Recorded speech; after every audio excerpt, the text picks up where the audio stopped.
이제 노무현 대통령 서거 11주기가 다가왔습니다.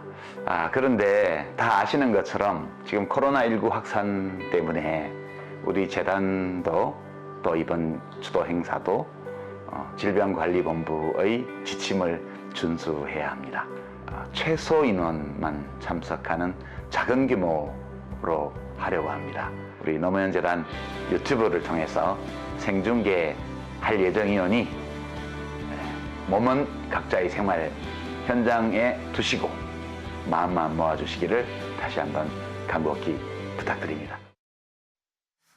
네, 내일이 노무현 전 대통령 서거 11주년이 되는 날입니다. 온라인으로 행사를 진행한다고 밝혔는데 유호정 기자, 지금 온라인의 추모 열기가 좀 뜨겁다 이런 얘기가 나오네요. 네, 그리고 지금 봉하마을에 좀 하루 일찍 이 시민 추모객들의 발길이 좀 이어지고 있는 상황이기도 합니다. 봉하마을에서는 이제 가서 행사에 참여할 수 있는 거군요. 일단은 내일 공식 추도식에는 일반 시민들은 참여할 수 없습니다. 네, 유족과 재단 관계자 그리고 일부 정당 대표 등 그러니까 100여 명 정도만 공식 이 추도식에 들어갈 수 있고요. 이 외에 공식 초청을 받지 않은 대상이면은 추도식장 입장이 아예 불가합니다. 그래서 지금 저 묘역 밖으로 통제 라인이 좀 설치되고 있는 상황인데요. 그런데 이 오전 공식 추도 행사가 끝이 나면은 오후 3시부터는 좀 일반 시민객들도 공동 참배를 할 수 있는 이 순서가 마련이 되어 있긴 하지만 지금 보시는 것처럼 이 재단에서 좀 이번에는 좀 인터넷 생중계로 함께 하자라고 독려를 하고 있는 상황이고요.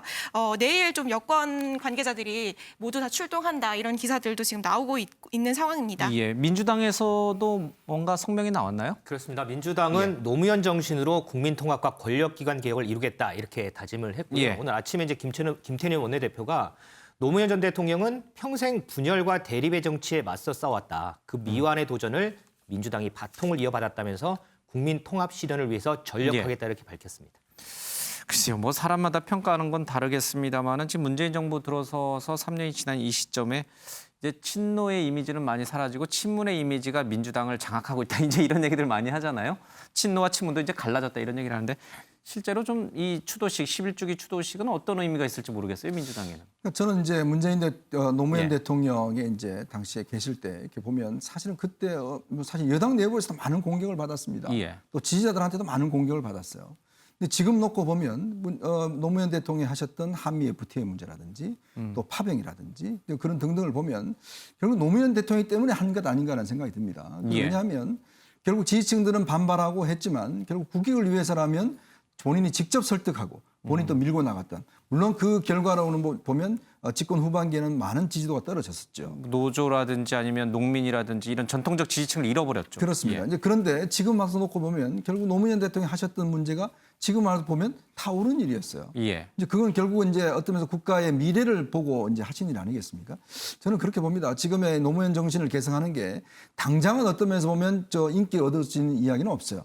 그렇지만 그것이 몇 년 두고 10년을 두고 100년을 두고 놓고 보면 그 대통령이 그때 그런 일을 하셨던 게 바로 지금 우리 먹거리가 되고 있구나. 김대중 대통령이 했던 벤처붐이라든지 노무현 대통령이 했던 어떤 본인은 처음에부터는 굉장히 한미동맹에 대해서 미국에 대해서 강하게 반대를 했습니다. 그러나 어떤 면에서 집권 내내 한미동맹을 굉장히 강화를 했고 또 한미 FTA라는 우리의 먹을거리를 또 만들었지 않습니까? 그러면 비춰본다면 문재인 대통령께도 한 10년 뒤에 그때 문재인 대통령이 이걸 참 잘했구나.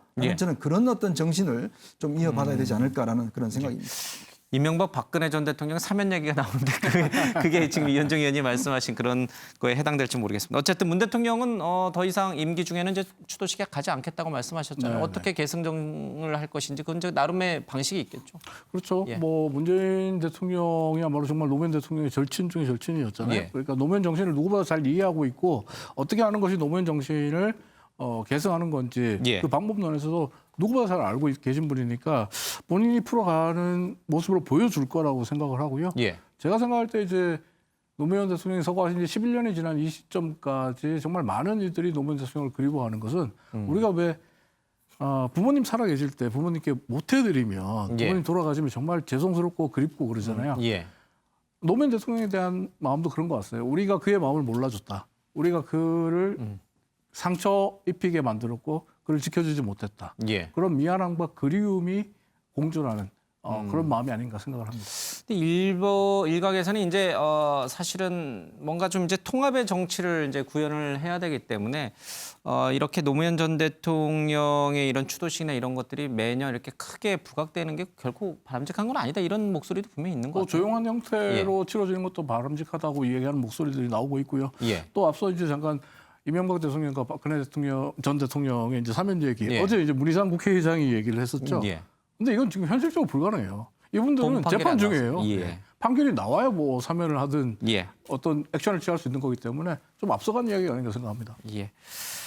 자, 어쨌든 노무현 전 대통령이 우리 사회, 우리 국가, 우리 정치에 남긴 그 역사적 의미는 굉장한 것 같습니다. 좀 경건한 마음으로 좀 추도식을 지켜보겠습니다.